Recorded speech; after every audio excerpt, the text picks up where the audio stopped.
Toute l'actualité de la ville de Fontaine, c'est comme chaque semaine dans Fontaine, l'édition citoyenne. Gros plan sur les jeunes pousses de l'ASF Rugby, des Fontainois qui aiment leur club et s'investissent pour assurer la relève.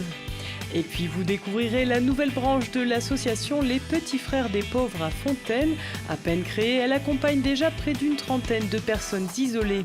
Enfin, nous passerons en revue l'agenda de la semaine à Fontaine.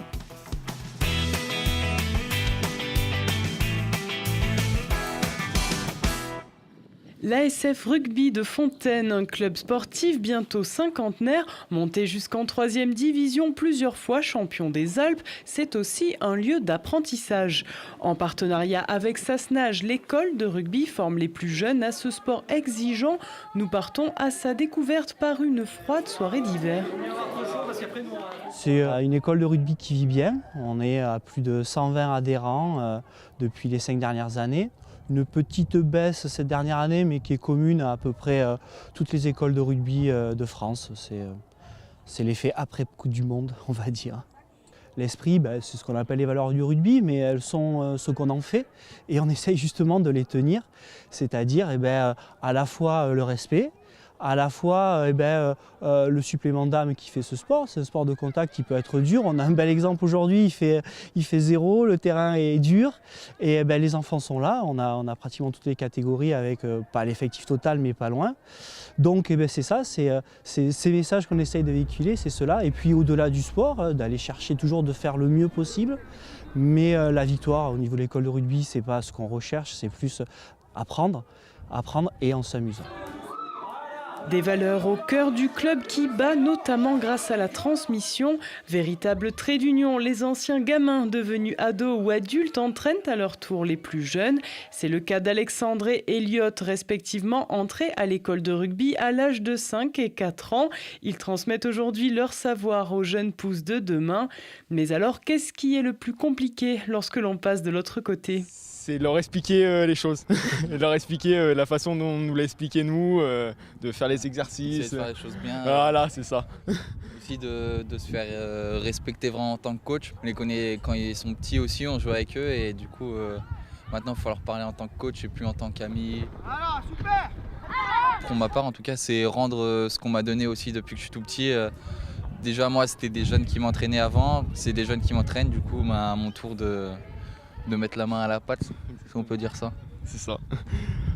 Moi c'est exactement pareil, c'est transmettre ce qu'on m'a appris, l'envie de leur apprendre des choses. Et c'est un plaisir de leur apprendre des trucs, hein. Franchement c'est un plaisir. Le club, une deuxième famille pour beaucoup de pratiquants, mais aussi pour les parents et autres bénévoles. Ils offrent de leur temps libre pour entraîner, accompagner et ainsi permettre la vie sportive, mais aussi associative. L'école de rugby, c'est sportif, mais également une vie associative. Donc on a prochainement le loto du club qui va arriver à la fin du mois. C'est important parce que grâce à ça, on finance aussi bien le club que l'école de rugby.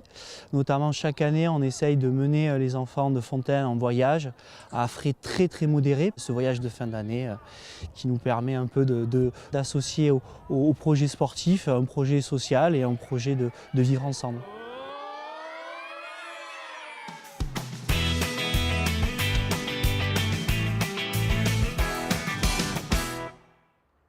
Depuis plus de 70 ans, l'association Les Petits Frères des Pauvres vient en aide à des personnes isolées.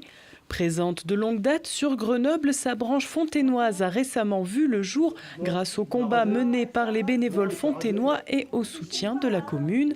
Ce jour-là, accompagnés et accompagnants se retrouvent le temps d'un après-midi commun, moment d'échange nécessaire dans une ambiance presque familiale. Je vis seule, j'ai 90 ans. Je préfère être ici que chez moi. J'ai trouvé des gens sympathiques qui jouent mieux que moi, mais je peux toujours apprendre aussi. Nous mettons en place tous les vendredis après-midi un accueil où le nombre de personnes accompagnées s'agrandit de vendredi à vendredi, puisqu'on ressent un besoin pour jouer, un besoin pour communiquer, un passage. Voilà. Nous créons également du lien avec le centre social, justement, Georges de Sand. Nous allons mettre en place un séjour vacances au mois de septembre. L'année dernière, nous étions donc à Damgan, dans le Finistère. Cette année, nous allons à Damalou-les-Bains, du côté de Béziers. En 2012, quand j'ai commencé mon accompagnement, nous avions 1, 2, 3, 4, 5 personnes. Aujourd'hui, en 2018, nous en avons 28. Voilà, nous étions combien ? 3 bénévoles. À l'heure actuelle, nous sommes 25 bénévoles. Parmi ces bénévoles, des retraités, plusieurs actifs, de jeunes étudiantes chinoises ou encore des personnes elles-mêmes accompagnées par l'association venant à leur tour rencontrer nos aînés. Ensemble, ils remplissent les principales missions que se sont fixées les petits frères, accompagner, alerter et créer du lien. Visite à domicile, aide au déplacement, balade ou même fête d'anniversaire. Autant de bonne volonté pour que personne ne soit oublié. C'est Odette. C'est toi la princesse de la journée. Eh ben oui, elle descend presque 4 étages, sans ascenseur évidemment, à Odette. Et elle monte également comme un petit lapin.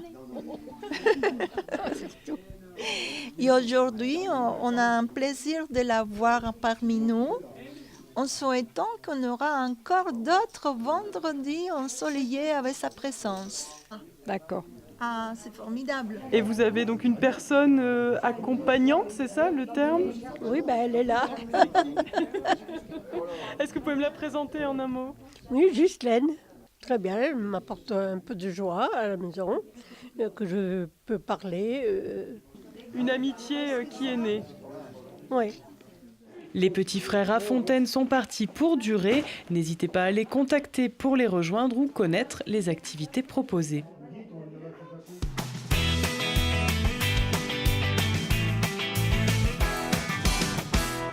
Vendredi 9 mars, la ludothèque Espace 3 Pommes vous accueille pour une soirée jeux réservée aux adultes et ados. Venez cogiter, découvrir de nouveaux jeux de société ou bien vous replonger dans les grands classiques du genre.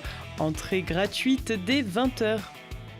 Pour la 6e année, l'association Les Amis du Travailleur Alpin présente ses artistes coup de cœur dénichés au sein de la scène Auvergne-Rhône-Alpes. Samedi 10 mars, dès 20h, La Source prête sa scène le temps d'une soirée qui leur est dédiée. L'occasion pour 4 de ces groupes de se produire sur scène. 2 d'entre eux assureront les premières parties des têtes d'affiche programmées lors de la prochaine fête du Travailleur Alpin en juin 2018. Et puis mardi 13 mars de 14h à 18h, les bénévoles bricoleurs du Ripper Café vous accueillent. Ils vous aideront à redonner vie à vos objets, petits électroménagers, informatiques ou encore luminaires. Venez tenter de contrer à leur côté l'obsolescence programmée. Rendez-vous dans les locaux du centre social Georges Sand. Mardi toujours, La Source vous propose un programme de musique concrète, œuvre surprenante de Jérôme Nottinger créée dans le cadre du grand rendez-vous culturel en Isère, Paysage. À partir de compositions et de captations sonores réalisées dans différentes parties du monde, le public est immergé dans le son, comme un parcours à traverser au cœur d'une installation surprenante, un ovni à découvrir à 19h30 dans l'auditorium de la salle Fontainoise.